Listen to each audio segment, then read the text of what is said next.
talking about Jesus and his friend, Lazarus. The story begins with some really bad news. Lazarus, who lived in Bethany with his sisters Mary and Martha, was seriously ill. Mary and Martha were close friends of Jesus, so they sent a message to him, saying, "Lord, the one you love is sick." They trusted that Jesus would come and heal him. But here's where the story takes a surprising turn. Jesus didn't rush over.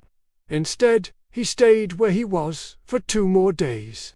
He told his disciples, "This sickness will not end in death. No, it is for God's glory, so that God's Son may be glorified through it." By the time Jesus finally decided to go to Bethany, it was too late.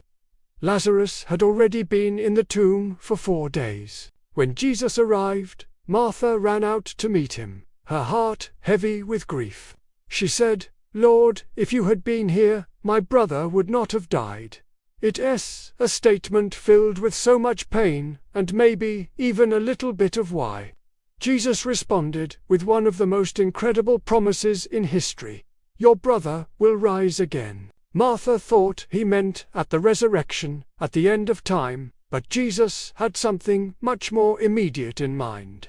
Then Jesus said something truly profound. "I am the resurrection and the life. The one who believes in me will live, even though they die. And whoever lives by believing in me will never die." He asked her, "Do you believe this?" It's a question that echoes through the ages, asking each of us the same thing.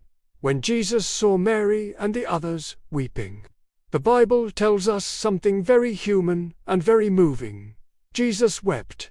He shared in their sorrow. He felt their pain. This wasn't a distant, detached miracle worker.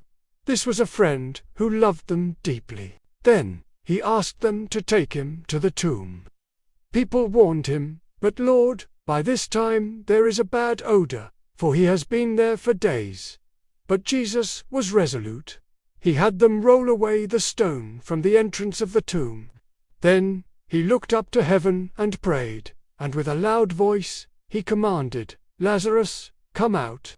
And then, the impossible happened. Lazarus, who had been dead for 4 days, walked out of the tomb, still wrapped in his burial cloths.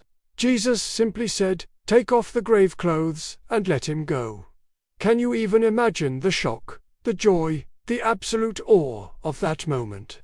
A man was dead, and now he was alive. This story shows us that with Jesus, no situation is ever truly hopeless.